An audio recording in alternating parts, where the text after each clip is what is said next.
Good morning. I'm trying to do more videos. It's hard, but I'm in the country, as you can see from the wonderful wood paneling behind me, and I happen to be by myself.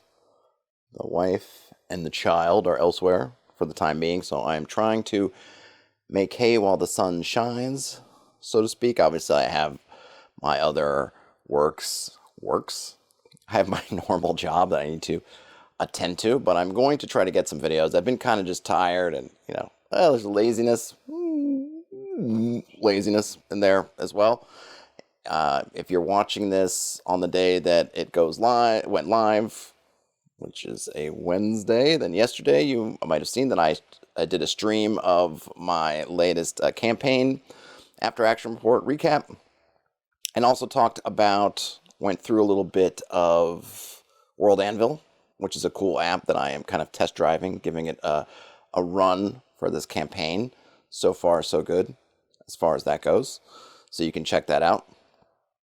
One of the things that I've been thinking about, and somebody asked me on one of the other recaps about kind of how much I'm prepping and how much I'm just kind of laying down content in front of the characters. And most of it right now, I'm just laying down content in front of the characters. So I thought I would talk a little about that in terms of what it means, not so much how I do it, 'cause I don't think I'm doing anything amazing, but maybe if this is something that suits your style a little bit, if you're open to it, I will go into it a little bit. I guess what I would say is maybe what will probably be the title of this video is what I'm going to call Radial Prep. What do I mean by Radial Prep? Usually, I think of prep in terms of linear design. So you take an adventure and you say, okay, they're going to start in the village, then they're going to head to the dungeon, then they're going to go through the dungeon, then they're going to find this thing or boss or person they need, and they're going to rescue the thing or the boss, or this person, or they're going to defeat the boss, and then they're going to go on to the next step, and they're going to the next step until so far down the line they're going to defeat Orcus in single combat, right? So you have this, the flow is, you go from what is the adventure, and we're going to plot it out from the beginning of the adventure through the end. So I think of that as kind of a linear plot line, through line of the adventure. I run more of an open world sandbox campaign. So my concern is less about what I think the characters are going to be doing 20 sessions from now, or where I think the world will be in those 20 sessions, or the things they're going to accomplish. I'm also very open to the characters changing their minds, finding new things that interest them, going off on tangents. If you saw or listened to the recap of what's going on so far, you would know, and I'll just, not to double up on my recap stuff, but just to kind of put it in context. The party started off as, which we all agreed upon that they kind of want to do, is they would start off with a job. They would start off being part of this Viscount's messenger group of messengers. So their job would be delivering messages. But an event happened, it opened up an entrance to a dungeon, and they immediately kind of dropped the idea of taking messages, and went straight to the dungeon. So they went through the dungeon, came back out, decided to check in with their work, and there's a message waiting for them. Okay, so they took it. They turned in some loot, they took this message, only about a half a day's travel down the road. Boom, they deliver it, they decide to wait for a return message. In the meantime, they get this idea of, they really want to get some information, they wanted to get some more insight in what's going on, which of course is GM, great. And so I just threw out that there was some witch, seer, soothsayer, no one knows quite who this woman is or what she is, but she definitely has access to information. Because I've made clear in this campaign that the people who have information aren't going to give it to you for nothing, and they're certainly not going to give it to people who they don't respect or think are important. So none of the higher-ups are just going to start volunteering all kinds of information to the characters. The characters are nobodies. Nobody trusts them yet. Nobody knows them, and they don't have any use to anyone yet, right? They still have to kind of prove the fact that they're useful, and part of that will be, going up levels and gaining wealth and all that jazz. They really, boom, that seems to set off a light bulb in their brains. They want to go see this person. So when they had this mission of, well, you're supposed to take this message back, they've now sidetracked to do this other thing because that's what they want to do. And I'm fine with that. I'm great with that. Now, of course, if I wasn't fine with it, I could have said, well, there's nobody there to answer information. I could have really kept them on that linear plot. It's like, no, I'm not going to give you any other hooks right now because you're in one. Take the message back and we'll deal with the message. But I'm open about that. What I think helps for me is this concept of radial prep. So if in a linear prep, I would have prepped the message and the journey to take the message to this person, and then whatever shenanigans happen along the way there, then getting the message, and is there any shenanigans that happen there, and then bringing the message back and whatever shenanigans happen that way, and then finishing with them returning the message or doing whatever ends up being the outcome of that thing, hitting up with the consequences, rewards, whatever those happen to be, and then boom, there you have this linear stretch adventure. Instead, what I like to do is I like to, and this goes hand in hand with working in an open world, is I think about where the players are and I try to build out in a radial manner. So I try to get a really good understanding of the town they're in, the surrounding stuff, and kind of outwards. And, you know, there's you could think, well, doesn't that eventually cover the whole world? And eventually it might.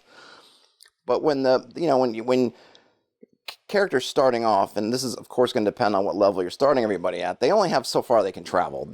There's no teleportation circle where they can end up halfway across the world where I have no idea what's going on yet. They're limited by what they can do. And those limits mean that I have time to catch up. If they decide, oh, we're just going to hit the road and move, you know, we're going to get out of this one horse town, let's ride, and they just set off, I have some time to sort of build out stuff. They're not going to make it halfway across the world in a heartbeat. I just need to have some ideas of things in their general surroundings. And then as I've thought about those, then I can think about a little bit further out, so I can think about a little bit further out, and so on and so forth. The benefit is that when they're in that radius that I know, then I'm not really concerned about where they're going. Sure, if they go into a dungeon, I got to produce a dungeon map and find one. Sure, if they go into town, I need to kind of learn stuff. But as long as I have set in my brain and maybe in my notes of kind of what this town's like and who the townsfolk tend to be and, you know, what their leadership is like, I can get kind of these general framework of understanding for these places. I can kind of roll into them. It's similar to, like, I guess I would say, if we wanted to run maybe an idea, if you think about a franchise that you know well, it could be a set of books, could be, you know, comic books. We'll take comic books as an example, right? The Marvel Universe. I remember back when I was really following comics closely when I was younger, you could have all these discussions and you could forget role-playing games. You're coming up with these scenarios. What happens when they're fighting and doing this or that, and then there's part of town. They're in Manhattan, they're in Central Park, and they're doing this stuff, and who does what, and what do they do? And, you know, you could just riff because you knew the characters and you knew the environment. So you could just rattle off, oh, well, this is what Spider-Man would do, or this is what he wouldn't do, or this is what the different X-Men would do, and this is what they wouldn't do, and this is where they would go, and this is what's there, because I know that this is near Central Park, so if they do this, they're going to end up in this part of town, and I know what that part of town is like, so then there are these things come up, or there are these things that are there, or these complications, or these whatever, and you could just roll with it. So I guess when I talk about radial play, what I'm really talking about is getting that same kind of understanding about your world. And starting off, you try to take bite-sized pieces. I don't need to understand my whole universe up front. Now, there's some things I do want to know. I want to know about gods and morality and alignment, all that stuff, and the general how everything works. But I don't need to know what's happening on some other continent. I just really need to know about what's happening in this area. This is definitely a bottom-up. You know, if top-down is you're going to build everything from, you know, your satellite view, and you're going to keep zooming in, having built out an area, zooming in, building it out, zooming, building out until you get somewhere. This is not that. This is the inverse. We're going to start with where they are, and then as their capabilities come out and as their reach extends, we're going to kind of build out, build out, build out. Now, yes, I do know, say, for example, my campaign there in this Viscounty, I know the Viscounty is part of a duchy, and I know that duchy is part of a group of duchies. So I know that if they happen to go outside this Viscounty, I know essentially where they are, and I have some maps that I've made that show a larger context, and I know the geography, and I know the basic political situation. So when they start to creep out, like, okay, they're leaving here, I can run with what I have until I can catch up through between sessions and prep. If they stay within the zone, like they're happening right now, they're in this area, they're moving around, I feel pretty comfortable being able to improvise things about it because I feel like I understand the bones, the blood, the tissue of everything of where they are. So just like if we were, I live in New York City. I know New York City pretty well. I grew up before moving away for a long time. I grew up in New York City. You throw me in a part of town that I've been into before, I can tell you things about it, even if they're not accurate as far as what's sitting on what corner of what street. I can give you the look and feel of a random street corner, let's say, in Manhattan. I could summon it in my brain. And if we're playing a game that took place in Manhattan, even if I'm not familiar with each street corner, I know, okay, Hell's Kitchen's here, it's kind of like this. Midtown's over here, it's kind of like this. East Village is down there, it's kind of like this. And I can give you that flavor. And so when I'm trying to do that same thing here, whereas I'm saying I have all this good underneath information about the world, or this part of the world anyway. Now I need to basically as describe the skin of it. I can use all the anatomy that I do know to kind of build out that skin. So, okay, they go to this thing, Quarry Bridge. I know that Quarry Bridge was built with the stones from the quarry. It's a little bit of a military outpost, very small settlement. There's not that many people there. Most of them are involved with the military, but there are, some outlying farms because, of course, people settle there to supply and support this outpost. And so if they go moving in there, I kind of know, okay, there's going to be some kind of way station type place, not big, not fancy. It's there. There's kind of just one road that kind of goes around the radius inside this little walled town. There's some buildings inside there. They tend to be 1 or 2 story tall. Most of them kind of butt up against the wall. There's a little just central kind of Mont and Bailey sort of keep in there. And, boom. And I know that from the greater geography that there's woodlands, the road continues on, there's woods kind of on one side, there's sort of a little line of hills, kind of the remainder of the hills that are running down from this other area. Boom. And then once we're in that wilderness, I have still an idea in my brain about what this wilderness is like, and then I can lean on things like random encounters and just random features if they're traveling to fill in those kind of details. And of course, the random encounters, I know what kind of creatures are around there, so I can kind of riff on that. And so you can get a pretty good sense, or I feel like I can have a pretty good sense of laying out what this land is like and what's happening there in a way that hopefully is somewhat seamless to the party, that they don't feel like, oh gosh, he's just bullshitting off the top of his head. Oops.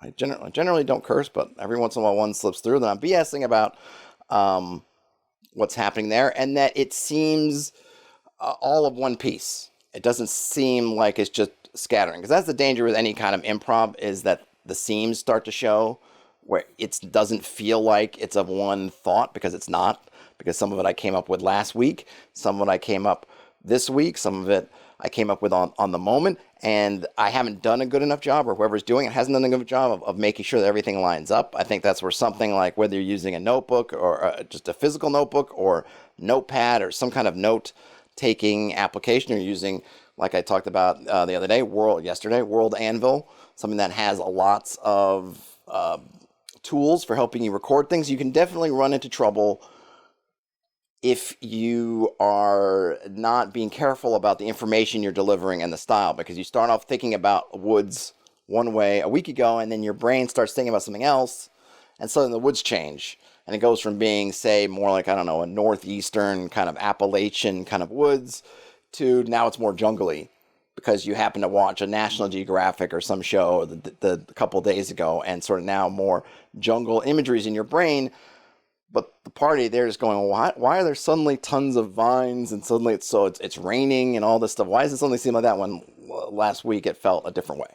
So you do have to be careful. So you want to take notes, whichever way you feel most comfortable if you're going to try this out.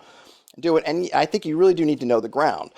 I have I feel like a strong vision of this radius that I'm working in, so that I feel comfortable being able to take less complex notes, because I understand if I'm saying, well, this is kind of a northeast forest, kind of near where I am right now, I know what that means to me. So I can take these kind of notes and say, okay, this area, it's like I'm in the Berkshires. It's like the Berkshires, Massachusetts. So bam, Now I know what that is like. So anytime that I see that note written down, I can fill in all those details because I've been around here a lot. I know it fairly well. So, okay, I can run with that. So you want to make sure that you're finding, I guess it's a long way of saying, you want to make sure you're finding references that you can use. You want to make sure that those references, work, that you keep them in mind, that you're able to tie them together in a way where you can stitch together these pieces that you may be coming up with, because this kind of technique does rely on improv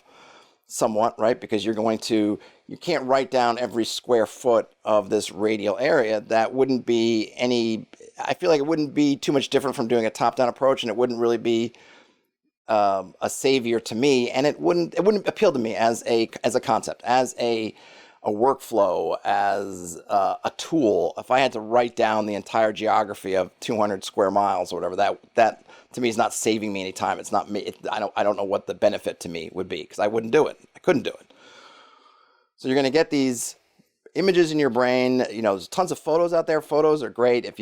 Photo resources, what you want to do, so you want to develop an understanding in your mind. So if somebody asks you a random question about this part of the world that you're in, you might need to think about it for a second. You might not off the top of your head go, oh, okay, it's this. But you think about it, and you're going to get bam. And if you can do that, then I think you're ready for the questions that your party is going to ask you. You're ready for the players to say, oh, we're going to turn left instead of right. Oh, okay, this one path goes into the hills and it looks dangerous, but also potentially maybe there's caves or mines hidden there, which might have treasure. But we were going to go the other way. Okay, we're going to head down those hills instead. And because you're familiar with this area, you can say what those hills are like, and you can move around in those hills. And I think for me, so the benefits are, for me, less prep, or a prep that is easier for me. Maybe that's because it's a different kind of prep. I spend a lot of mind energy in my spare thoughts thinking about things, but it's not the same kind of prep as I would do if I was hell-bent on creating a linear, detailed plan. So I am spending time, I am spending energy, I am doing it, just a different kind. It's one that suits my brain better, right? So you want to make sure that this is the kind of prep that will, if you're going to try this, will sort of work for you. So you're gonna do this kind of prep. You're gonna get whatever references you need. If there are tools you need that can help, random encounters are great, or anything that can help you fill in details. And I say encounters, a lot of people get hung up on. It doesn't have to be combat. It doesn't even have to be people. It can be an interesting grove of woods. It can be a rock formation. It could be a strange obstacle, not even a strange one. It could be a mundane one. There's sort of a crevasse that's there that wasn't on your maps. That is an encounter. Really, an encounter is anything that's going to prompt the players to potentially interact with it and potentially spend resources to figure out how to get around it. That's all really an encounter is. And you don't have to get hung up on the fact that they spend resources or not. That's not it either. The idea is they have the option to. It's something that encourages them, or at least prompts them to potentially use resources. So in no way should you hold it against your players or try to force them to spend resources. The idea, if you keep putting out things that have potential rewards or consequences, and they have resources, eventually they are going to spend some on it. But look, a canny group, if a group is on a deadline and they know they need to get from A to B, they're probably not going to stop and blow a lot of their daily resources if they think they might be something they need them for later on. That's just smart. So you just say, hey, man, smart. Another thing you can do is slow it down.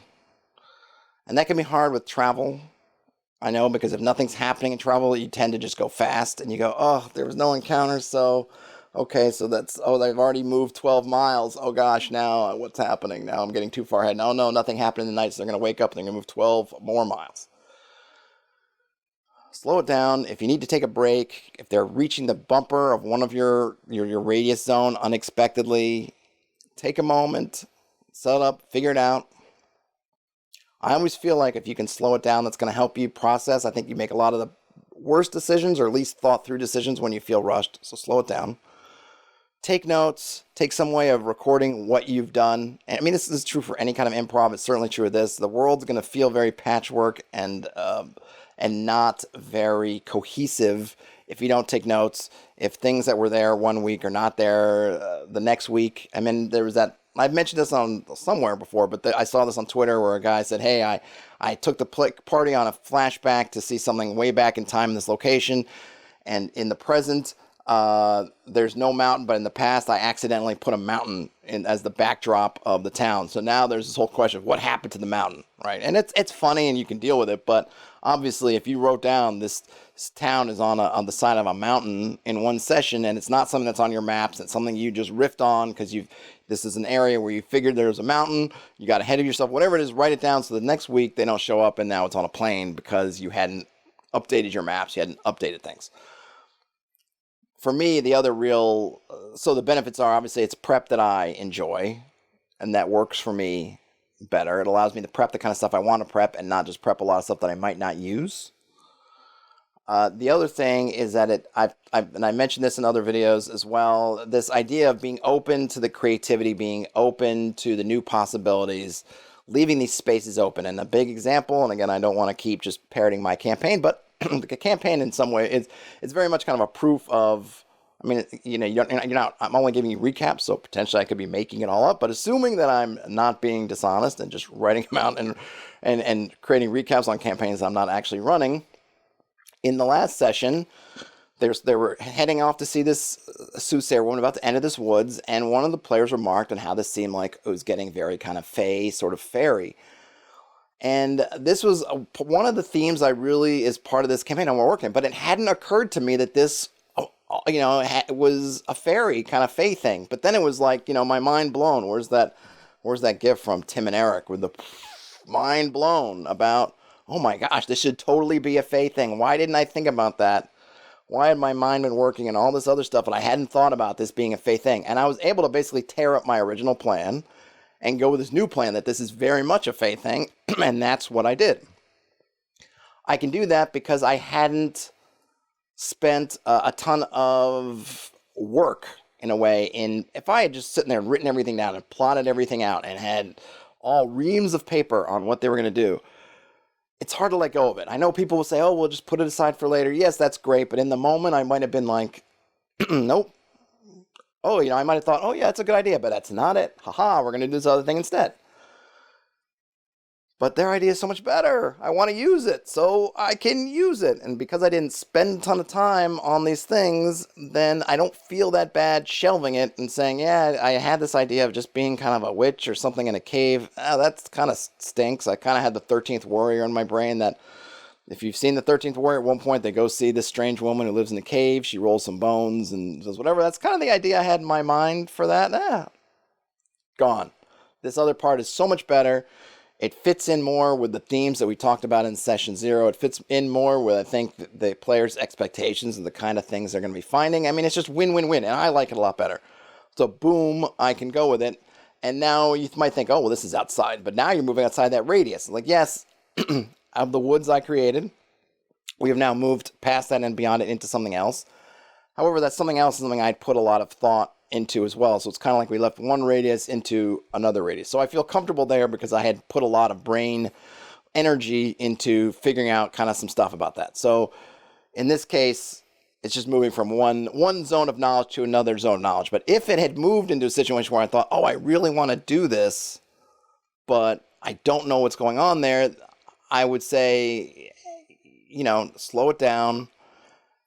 Maybe find something for them to do. This is where maybe as a GM you say, you know what, I didn't roll for a random encounter, but I'm going to throw in here because while they're dealing with this encounter, it gives me a chance to think about things. I think if it comes down to it, we were kind of in the middle of a session, basically, when this happened. Not even the middle, we're still in the first third, maybe, between a third and halfway through. So I couldn't just end the session there. Sometimes you're kind of nearing the end of a session and you realize that they're going somewhere that you don't expect. They're doing something you don't expect them to do, and you're maybe not ready for. So let's just end the session right here. It's kind of a nice cliffhanger. They get to think about their actions a little bit more, and you get to think about what they're going to do. In this case, it was, third, not even half the session was over. So I wasn't going to say, oh, session's over right there. But if I really didn't know what I was doing, use a tool, throw an encounter, have an old man stumble through the woods. You can, the orcs attack. And just to give them something to occupy themselves to cover for the fact that you need you need a little extra time to extend that radius. And if you feel like it's too big, for whatever reason, it's going too far outside and you're not ready, you feel like it's too many layers removed, like they're going to hit a teleportation circle, it's going to take them to an outer plane and you have no idea what's happening out there or whatever, then maybe at that point, okay, one, why put a teleportation circle to the outer planes there? But whatever, stuff happens, maybe it doesn't work, maybe they need a component that they don't have. Maybe a activation, one of the symbols that they need to activate it is scratched up, so they can't read the rune to figure it out, right? You can figure out ways to kind of slow them if you need to without, I think you can do it in a way that's fairly seamless without doing it. But ideally, you're not doing that, and ideally, by the time they're reaching the end of one radius, you have already started prepping the next radius. Once you have that great understanding of that core area, move out to the next one. So now I know what's happening in this Viscounty, and I know a little bit more vaguely what's happening in the Duchy at large. I've mastered the Viscounty. I'll move on and start working on what's happening in the Duchy. Once I've got that figured out, I can move and say, okay, what's happening in the duchies at large? And I'm not going to worry necessarily about the details of what's happening in the next duchy over, unless I think they're going to go there. But I'll get the general parts of it. That way, if they get in there, I can run with it long enough for my then prep to catch up to it.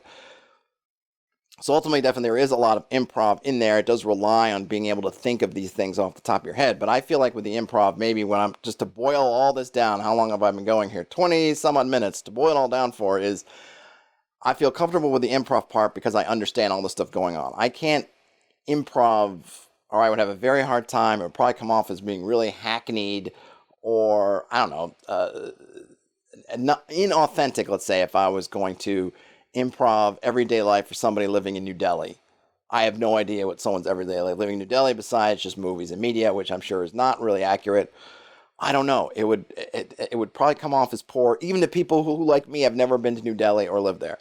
But I could improv playing in New York City because I know New York City very well and I've lived there a long time. So you want to, ultimately, the idea is get that lived-in authority and authenticity for the area that your players are in. And then I think once you have that, if you're anything like me, then being able to talk about different things will come naturally. I think really everybody has this. I don't really feel like it's a special skill that only I and people like me possess. I think everybody has that, because if you talk to somebody about Game of Thrones, or you talk to them about whatever thing they follow, Harry Potter, Lord of the Rings, X-Men, whatever it is, when you see it's something, a material that they've invested in, you can see how they can just run with it, right? It's how you can have all the discussions about, well, what if Darth Vader did this in Star Wars and then that? And you can have all those discussions about it because everybody has this real deep knowledge, in a sense, of those universes, and you can just take that and utilize it. So duplicate that in your game world, I think, and you will be able to talk about these different areas and maybe allow yourself a bit more freedom than just going down the line of a linear adventure. And then you don't have to worry so much.